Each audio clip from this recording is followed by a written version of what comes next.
On the letters to the editor, the people are pissed off about the attack on Nick Gradisar. So you have Lois Adams of Pueblo was like, I am disgusted and disappointed when I sat down with my coffee. Okay. This is all about her. All about Lois here. Okay, well, you were disgusted and I was so disgusted and disappointed. You know what I was disgusted and disappointed with, Pueblo City? The fucking crime in the government and on the streets. Of course you're going to have criminals on the streets when you got criminals in your government. So, the copy to Pueblo Chieftain a few days ago, negative campaigning, mudslinging.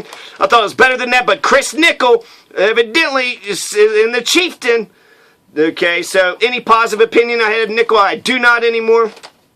Now, this is interesting. Frank Peralta is saying that Chris Nicoll is a neocon who's ethically challenged. He might be a neocon, but if you listen to Nick Gradisar's talking on Black Hills Energy, he's for municipal electricity, but he's been with the Chamber of Commerce for fucking forever. So this motherfucker is running away from the only progressive goddamn plank that he ever gave a fuck about. So... he is a Chris Nicoll.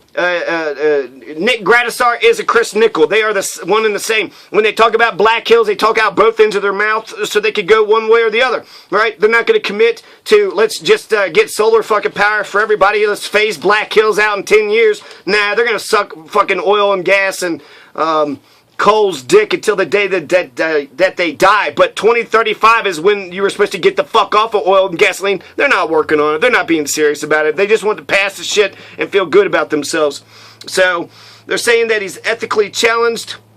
Chris Nicoll says that Nick Gradisar is ethically challenged, but that's phony as a $3 bill. So is Nick Gradisar ethically challenged, or is Chris Nicoll? I guess ethically challenged is a pretty harsh, some words. They're saying Gradisar, they've known him for over 50 years. He's very ethical. Neither the county nor the state provide office space for the public trustee as they should. It's logical that Gradisar would provide office space close to his law practice. Office space doesn't come free. I don't see this as profiteering. If the state didn't want the trustees to provide office space, they would have written in the rule book that the state or county would. Nicoll is the one who's challenged. In the beginnings of the Black Hills Energy protest meetings, Nicoll wanted to negotiate with Black Hills. If you opposed his position, he would snub you. He appears to be a neocon in sheep's clothing. So that's nice. But both are neocons in sheep's clothing. Both are talking out both ends of their makes. The three progressive planks that Gradisar is for is that he had a capitalist war on poverty. So what? We just need to give more money to Walmart.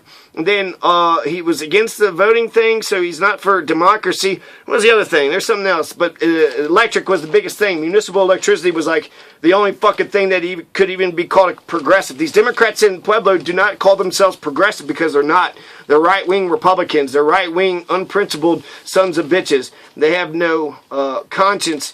And so that's unfortunate. The Republicans here, Amy McKinley is a Republican who's running for treasurer, and she says Alamosa has been progressive in the last 5 years, or in the last 10 years, and for the next 5 years, when she's treasurer, she's going to make it very progressive. It's been so progressive, and she's going to make it very progressive. So, amazing. Wow, the Republicans are grabbing a hold of progressives. What if the treasurer or the Republicans start talking about working class, poverty, and homelessness issues? Well, fuck, I guess the Democrats will be exposed as the piece of shit, low-life pieces of shit that they are. So, you have no understanding of international economics or how to go about addressing trade issues without throwing many more people under the bus. It's about Scott Tipton, your stupid article, blah, blah, blah, the Russia thing. I spent too many hours teaching intermediate level university macroeconomics and monetary theory not to see red flags everywhere. So he's saying that the Tipton and Trump, there's no daylight between the two, and his macroeconomics is really crappy. Scott Tipton don't know how to run the economy. Your minor accomplishments are fine, but primarily indicative of having been underproductive and underpaid for 8 years. What are you hiding, especially when it comes to the public land divestiture and misuse? Public land divestiture. I don't know that controversy. Magic money brings unfairness to the fair. Larry Simmons is the one that wrote that last thing. Lou Pisek. He says, first I wanted to play a game, which was 10 tickets for 2 players and then a ride.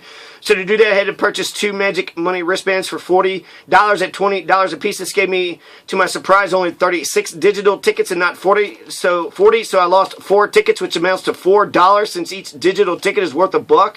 So I just had the fair take $4 from me. There is a statement at the vending machine that says 18 digital tickets for $20, but it does not seem to be fair, as the purchase of the Magic Money wristband is mandatory to participate in the carnival area. Also had to leave and had 8 tickets left. There are no refunds, so I had to lose an additional $8. The system is unfair. The Colorado State Fair Magic Money pay system is unfair. Lou Paysec.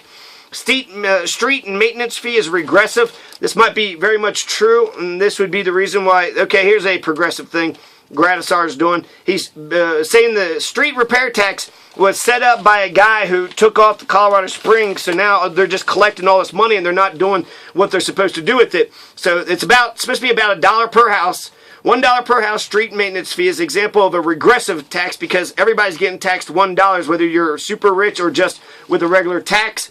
So he says that $1 million houses should have higher taxes when it comes to the street repairs. So just to, take into account that there are different income brackets. So I think he's right. The street maintenance fee is a regressive tax, so it could be made progressive, more progressive at least. Street repairs, you need your streets, right? That's important. And I guess next is the Pick-a-Roll article.